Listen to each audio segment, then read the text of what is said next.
인도하심으로 6월 28일 6월 마지막 주 수요일 저녁 예배를 하나님께 드립니다. 거룩하신 아버지, 드디어 6월 마지막 주를 맞이했습니다. 한 달 동안 우리를 지키시고 인도하심의 은혜를 감사하며 7회를 바라보며 수요일 3일 밤 예배로 다시 모였습니다. 요한계시록을 통하여 과거에 지금에 이루어진 모든 일들을 점검하고 다시 오실 주님을, 신랑 되신 예수님을 거룩한 신부되어 맞이할 준비하는 신앙으로 우리 삶을 살기로 결단하며 오늘도 기도하며 찬송하며 3일 밤 예배로 나아갑니다. 마음의 무릎을 꿇고 주께 향하는 모든 백성들을 기억하시사 말씀으로 은혜 주시고 결단케 하시고 기도와 찬송으로 하나님을 찬양하는 복된 은혜의 시간 되게 하여 주시옵소서. 예수님의 이름으로 기도하옵나이다. 아멘.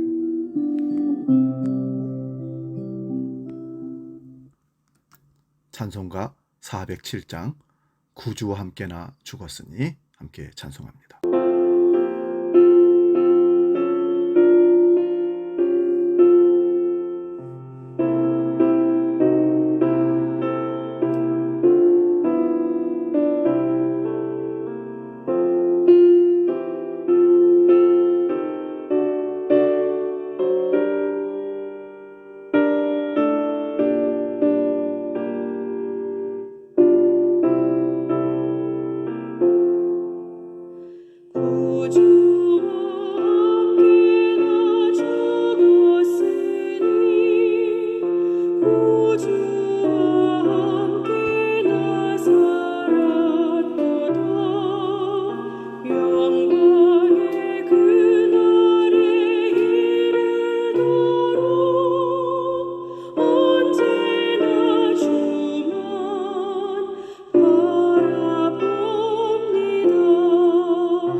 저녁 우리에게 주시는 하나님의 말씀은 요한계시록 14장, 오늘은 6절에서 13절까지 말씀입니다.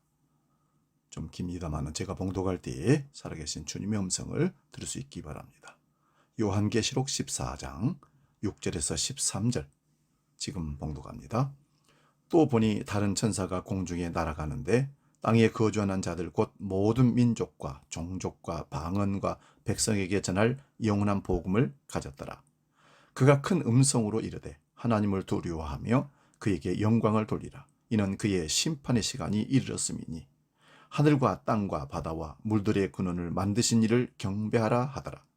또 다른 천사 곧 둘째가 그 뒤를 따라 말하되 무너졌도다 무너졌도다 큰 성 바벨론이여 모든 나라에게 그의 음행으로 말미암아 진노의 포도주를 먹이던 자로 하더라.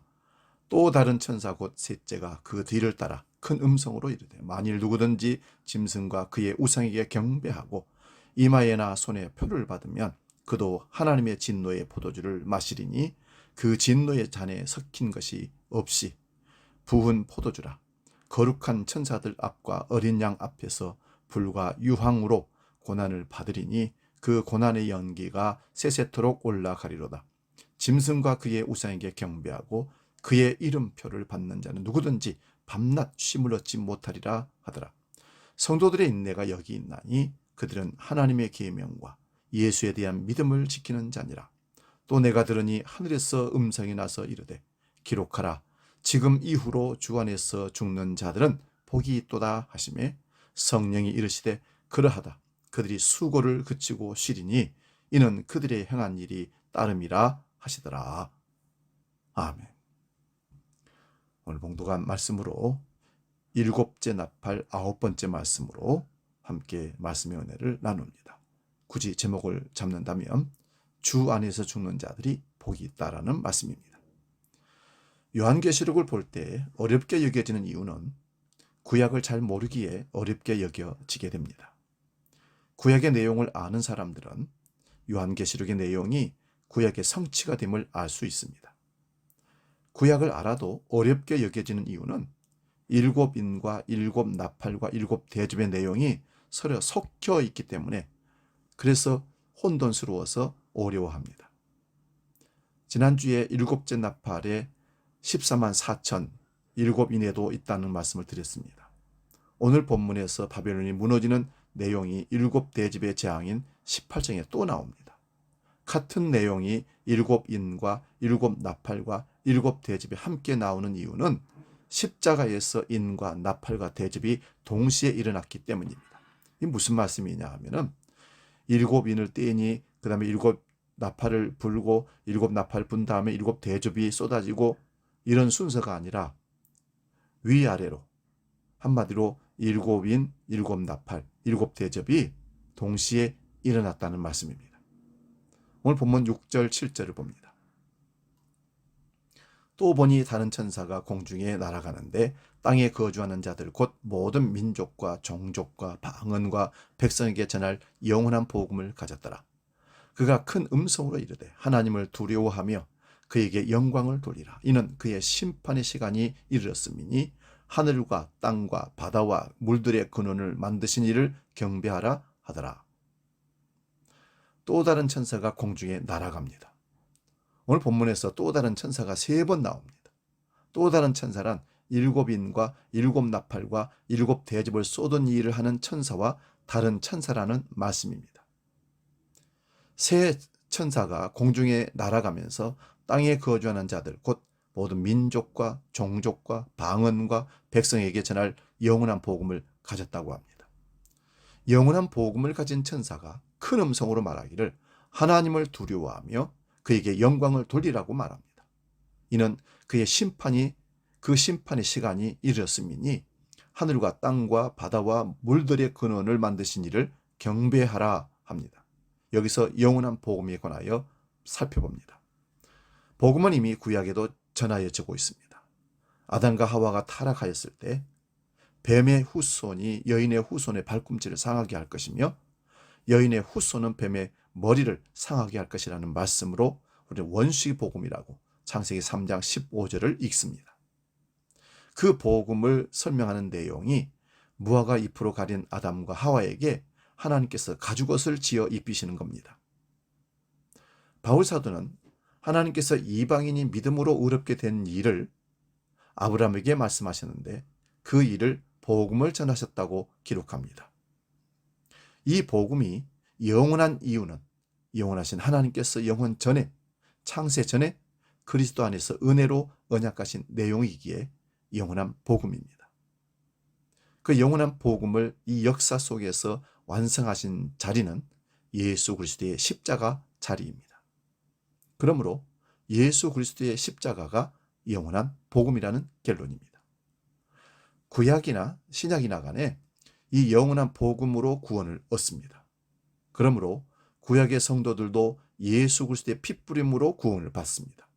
지난주에 살펴본 14만 4천은 구약의 성도라고 말씀을 드렸습니다. 그들의 이마에 어린 양의 이름과 그 아버지의 이름이 쓰여 있다고 합니다. 이것을 우리는 인침받았다 이렇게 얘기합니다. 죽임을 당한 어린 양, 곧 예수 그리스도의 핏부림을 입어야 구원을 받기에 어린 양의 이름과 아버지의 이름이 있는 것입니다.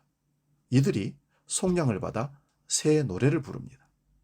그러므로 아담으로부터 십자가의 완성까지 하나님 말씀으로 어린 양의 인도를 받아온 자들은 그 피로 흰옷을 입히시고 하늘에 앉히신 겁니다. 그러므로 영원한 복음은 구약을 완성하고 신약의 성도들도 십자가의 피로 구원하신다는 말씀입니다. 본문 6절을 다시 봅니다. 또 보니 다른 천사가 공중에 날아가는데 땅에 거주하는 자들 곧 모든 민족과 종족과 방언과 백성에게 전할 영원한 복음을 가졌더라. 영원한 복음을 누구에게 전하는 겁니까? 땅에 거하는 자들 곧 민족, 모든 민족과 종족과 방언과 백성에게 전할 영원한 복음이라고 합니다. 이미 구약의 성도들은 영원한 복음, 곧 십자가로 구원을 받았습니다. 이제 신약의 성도들도 예수님의 십자가로 다 이루었다는 그 영원한 복음을 듣고 믿음으로 구원을 받습니다. 그 일은 2000년 전이나 지금도 마찬가지입니다. 지금 바로 예수 그리스도의 십자가의 구원을 믿고 그 핏부림을 얻게 되면 바로 구원을 받습니다. 그러므로 예수님은 부활하신 후에 제자들에게 모든 민족에게 복음을 전하라고 마태복음 28장 19절 20절에 말씀합니다. 이 일을 사람이 할 수 없기에 성령을 보내십니다. 성령이 이 땅에 임하시면 예루살렘과 온 유대와 사마리아와 땅끝까지 이르러 예수님의 증인이 되리라고 사도행전 1장 8절에 기록합니다. 성령이 임한 자들은 예수님께서 십자가로 이루신 영원한 복음을 증거하게 됩니다. 본문 7절도 봅니다. 영원한 복음을 가진 천사가 큰 음성으로 말합니다. 하나님을 두려워하며 그에게 영광을 돌리라. 이는 그의 심판의 시간이 이르렀기 때문이라고 합니다. 그 심판의 시간은 먼저 구약에서 심판의 때가 언제인지 알아야 합니다. 구약에서 이스라엘 백성들은 여호와의 날을 기다렸습니다. 그 날이 구원의 날이 될 것이라고 여겼지만 오히려 선지자들은 그 날이 심판의 날이 될 것이라고 이사야서 2장 12절에 13장 6절 9절에 말씀합니다. 그 심판의 날이 예수 그리스도의 십자가의 날입니다. 그러므로 예수 그리스도의 핏부림으로 구원을 얻은 구약의 성도들은 창조주이신 보좌에 계신 이와 구속주이신 일찍 죽임을 당한 어린 양께 찬송함이 당연하다라고 계시록 5장 13절에 기록합니다. 주님을 경배하지 않는 자들은 계시록 6장 16절 보니까 심판을 받은 자들이라고 기록합니다. 본문 8절을 봅니다. 또 다른 천사 곧 둘째가 영원한 복음을 전한 천사의 뒤를 따라 말을 합니다. 무너졌다고 하는 말을 두 번이나 하면서 큰 성 바벨론이 무너졌음을 말씀합니다. 여기 큰 성 바벨론을 의인화하는 것입니다. 모든 나라를 그의 음행으로 진노의 포도를 먹이던 자라고 해석합니다. 모든 나라를 음행하게 하는 자가 누구입니까? 항상 구약을 먼저 생각해 보시기 바랍니다. 남유다를 멸망시킨 나라가 바벨론입니다. 그런데 이 바벨론이 무너진다고 선지자들이 예언하였습니다. 예레미야 선지자의 바벨론 멸망에 대한 예언은 계시록 18장을 볼 때 한번 보기로 하고요. 오늘은 이사야만 살펴보겠습니다. 이사야 21장 9절에서 10절입니다. 보소서 마병대가 쌍쌍이 오나이다 하니 그가 대답하여 이르되 함락되었도다 함락되었도다. 바벨론이여 그들이 조각한 신상들이 다 부서져 땅에 떨어졌도다 하시도다. 내가 짓밟은 너여 내가 타작한 너여 내가 이스라엘의 하나님 만군의 여호와께 들은 대로 너에게 전하였노라. 바벨론이 역사적으로 무너진 것도 사실입니다. 그런데 요한계시록에서 바벨론이 무너졌다는 말은 로마를 바벨론으로 상징한다고 봅니다.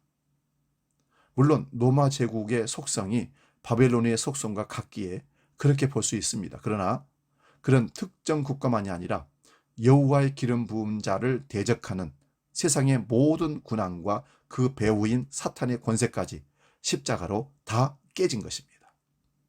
뱀의 머리가 부서지고 깨져버렸습니다. 이사야 14장 9절에서 15절 말씀 봅니다. 아래의 수월이 너로 말미암아 소동하여 네가 오는 것을 영접하되 그것이 세상의 모든 영웅을 너로 말미암아 움직이게 하며 열방의 모든 왕을 그들의 왕자에서 일어서게 하므로 그들은 다 내게 말하여 이르기를 너도 우리같이 연약하게 되었느냐 너도 우리같이 되었느니라 하리로다. 내 용화가 수월에 떨어졌음이며 내 비파 소리까지로다. 구더기가 내 아래에 깔림이여 지렁이가 너를 덮었도다. 너 아침의 아들 계명성이여 어찌 그리 하늘에서 떨어졌으며 너 열국을 엎은 자여 어찌 그리 땅에 찍혔는고 네가 내 마음에 이르기를 내가 하늘에 올라 하나님의 뭇별 위에 내 자리를 높이리라. 내가 북극 지폐의 산 위에 앉으리라. 가장 높은 구름에 올라가 지극히 높은 이와 같아지리라 하도다. 그러나 이제 네가 수월 곧 구덩이 맨 밑에 떨어짐을 당하리로다. 아멘. 이 내용은 바벨론 왕의 멸망을 말씀합니다. 그런데 이런 바벨론 왕의 속성이 사탄의 속성이기도 합니다. 그래서 바벨론 멸망은 곧 사탄의 심판이기도 합니다. 요한계시록 6장 12절에서 17절 봅니다. 내가 보니 여섯째 인을 떼실 때에 큰 지진이 나며 해가 검은 털로 짠 상복같이 검어지고 달은 온통 피같이 되며 하늘의 별들이 무화과 나무가 대풍에 흔들려 설익은 열매가 떨어지는 것 같이 땅에 떨어지며 하늘은 두루마리가 말리는 것 같이 떠나가고 각 산과 섬이 제자리에서 옮겨짐에 땅의 임금들과 왕족들과 장군들과 부자들과 강한 자들과 모든 종과 자유인이 굴과 산들의 바위 틈에 숨어 산들과 바위에게 말하되 우리 위에 떨어져 보호자에 앉으신 이의 얼굴에서와 그 어린 양의 진노에서 우리를 가리라. 그들의 진노의 큰 날이 이르렀으니 누가 능히 서리오 하더라. 이 말씀은 여섯째 인의 말씀의 내용입니다. 일곱째 인에는 일곱 나팔이 들어있기에 인재앙의 마지막은 여섯째 인이 됩니다. 여섯째 인을 떼니 온 세상이 무너지는 내용이 나옵니다. 여기에 당연히 바벨론의 무너짐도 등장합니다. 그래서 바벨론의 배후 세력인 용, 옙뱀, 마귀, 사탄, 바다짐승, 땅의 짐승, 그것을 666으로 말하는 모든 하나님의 대적들이 심판을 받는 것입니다. 당연히 그의 지배를 받는 자들도 심판을 받습니다. 그러므로 여섯째 인의 심판이 6장과 일곱째 나팔의 심판이 14장에 나오는데 일곱째 대접의 심판은 17장에 나옵니다. 다 바벨론의 멸망을 얘기합니다. 바벨론은 하나님을 대적한 사탄이 온 세상을 음행하게 만듭니다. 그 음행의 술에 술 취하면 눈에 보이는 세상의 정치, 경제, 종교의 영광만 추구하게 됩니다. 다시 말씀드립니다. 음행의 술에 취하면 눈에 보이는 세상의 정치, 경제, 종교의 영광만 추구하는 나라가 됩니다. 모든 세계가 지금 그런 형국으로 가고 있습니다. 본문 9절에서 11절 말씀 보면 지금까지의 말씀이 이해되셨다면 이 본문을 읽기만 해도 우리는 이해할 수 있습니다. 두 번째 또 다른 천사가 바벨론이 무너졌다고 말합니다. 이제 또 다른 세 번째 천사가 무너진 바벨론과 함께 심판을 받는 자들이 누구인지를 말하고 있습니다. 짐승과 그의 우상에게 경배하고 이마에 손에 표를 받은 사람입니다. 이 내용은 앞에서 666을 통해서 살펴본 내용입니다. 이들은 구약의 불신자들이 먼저라고 말씀을 드렸습니다.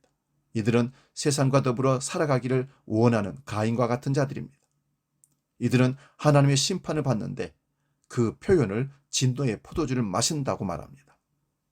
이들은 거룩한 천사들 앞과 어린 양 앞에서 불과 유황으로 고난을 받을 것이라고 선언합니다. 이 고난의 연기가 세세토록 올라갑니다. 이 일은 이미 십자가로 심판을 받은 자들에게 나타나는 일입니다. 구약에서 짐승에게 경배하고 그 표를 받은 자들이 가인의 모습과 같다고 말씀합니다. 좀 더 부연해서 설명하면 소돔과 고모라 성의 사유와 같이 하늘에서 불이 내려와 그 성을 사른다고 해도 농담으로 여긴 자들입니다. 노아 방주에 타지 않고 먹고 마시고 사고 팔고 시집가고 장가가는 일만 인생의 목적으로 하면서 방주에 들어가지 않았던 자들을 상징합니다. 이러한 삶이 바로 짐승에게 경배하고 세상에서 잘 먹고 잘 살아가려는 모습입니다. 이들은 그 십자가로 인하여 심판을 받아 세세토록 고난을 받습니다. 누가복음 17장 26절에서 30절 말씀 봅니다. 노아의 때에 된 것 같이 인자의 때에도 그러하리라. 노아가 방주에 들어가던 날까지 사람들이 먹고 마시고 장가들고 시집가더니 홍수가 나서 그들을 다 멸망시켰으며 또 롯의 때와 같으리니 사람들이 먹고 마시고 사고 팔고 심고 집을 짓더니 롯이 소돔에서 나가던 날에 하늘로부터 불과 유황이 비 오듯 하여 그들을 멸망시켰느니라. 인자가 나타난 날에도 그러하리라. 여기서 인자의 때와 인자가 나타난 날이 언제입니까? 예수님은 구약의 여호와의 날을 성취하시려고 이 땅에 오셨습니다. 그러므로 인자의 날은 곧 십자가의 날입니다. 그러므로 십자가로 구약의 성도가 구원을 받고 불신자가 심판을 받는 말씀을 하십니다. 물론 이 원리대로 십자가 이후부터 주님 다시 오시는 날까지 이 영원한 복음이 선포되는 것입니다. 지금 복음이 선포돼서 그것을 믿으면 구원을 성취하고 믿고 천국 백성이 되는 것이고, 지금 복음을 비판하고 방어하고 돌아서서 복음을 믿지 받아들이지 않는 자들은 바로 심판을 받고 지옥 백성 마귀 사탄의 자녀가 되는 것입니다. 주님 재림하여 다시 오시는 날에도 불과 유황의 심판이 있습니다. 이 심판을 우리는 둘째 사망이라고 말합니다. 그러므로 그 짐승의 표를 받아 세상이 전부인 것처럼 세상만 사랑하며 살면 밤낮 쉼을 얻지 못하는 겁니다.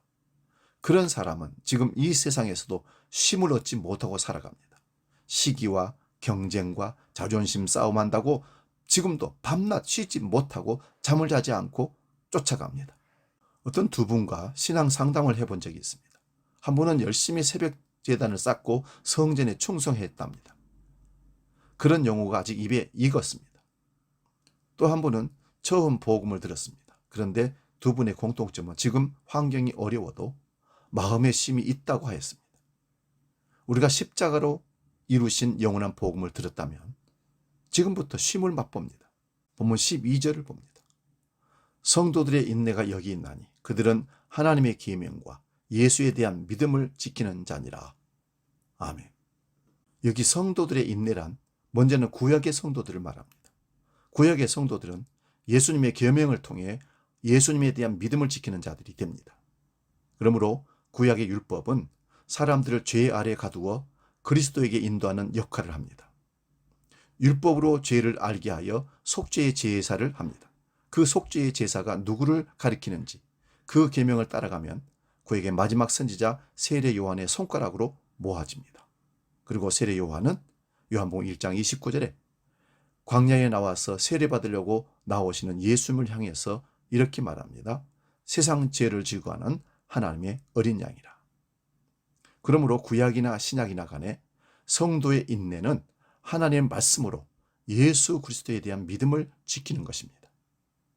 예수님은 아브라함도 자기를 볼 것을 기다리다가 보고 기뻐했다고 요한복음 8장 56절에 말씀합니다. 다윗도 자기를 그리스도로 고백했다고 마태복음 22장 43절에 말씀합니다. 본문 13절을 봅니다. 장례식에서 자주 전하는 말씀이기도 합니다. 또 내가 들으니 하늘에서 음성이 나서 이르되 기록하라. 지금 이후로 주 안에서 죽는 자들은 복이 있다고 말씀합니다. 지금 이후란 예수님의 십자가로 다 이루었다는 이후를 가리킵니다.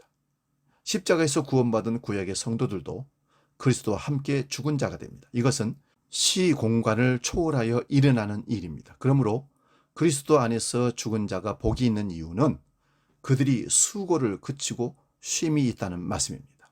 이 말씀은 11절에서 짐승의 표를 받아 밤낮 쉼이 없는 자들과 대비하여 쉼이 있다고 말하는 말씀입니다.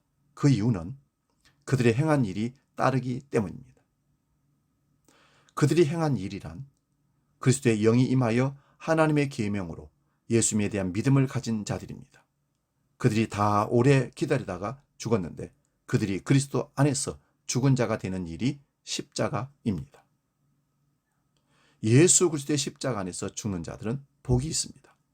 이 세상에서 모든 사람이 죽습니다. 그러나 같은 죽음이 아닙니다. 한 사람은 복된 죽음이고 한 사람은 저주의 죽음입니다. 복된 죽음은 예수님을 믿음으로 죄가 용서받은 자의 죽음입니다.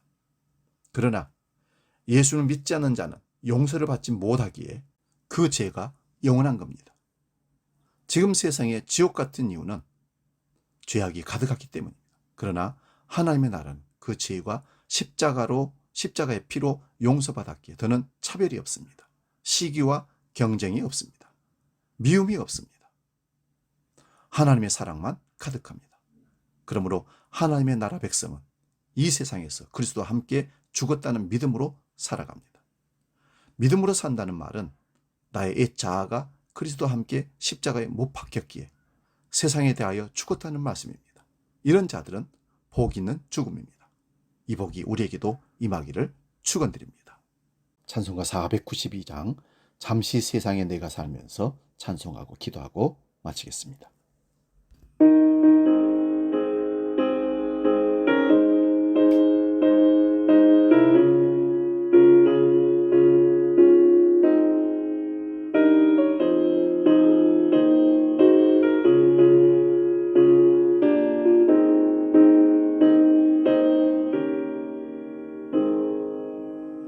잠시 세상에 내가 살면서 항상 찬송 부르다가 나를 저물어 오라 하시면 영광 중에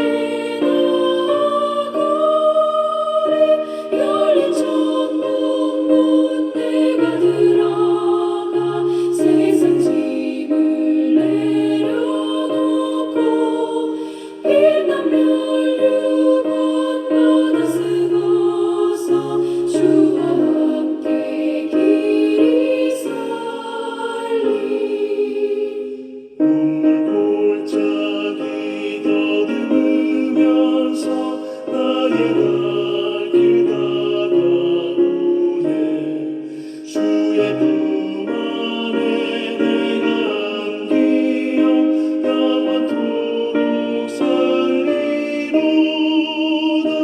열린 천국 문 내가 들어가 세상 짐을 내려놓고 빛난 멸류관 받아 쓰고서 주와 함께 길이 살리 기도하겠습니다.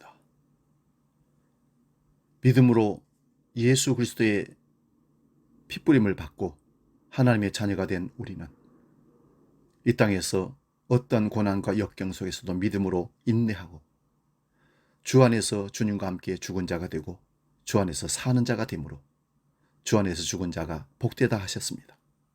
이 복됨을 날마다 감사하며 그 은혜를 누리며 사는 우리 모두가 되게 하여 주옵소서. 주 안에서 죽게 하여 주옵소서. 그 복을 모든 주의 백성들이 누리게 하여 주옵소서. 이제는 길이요 진리요 생명이며 인간의 생사복을 주장하시는 주 예수 그리스도의 은혜와 아버지 하나님의 크신 사랑과 성령님의 감동 교제 역사 충만케 하시미 주 안에서 죽기로 작정한 복된 자로 살기로 약속하는 모든 주의 백성들 머리 위에 영원히 함께 하시기를 간절히 축원하옵나이다. 아멘.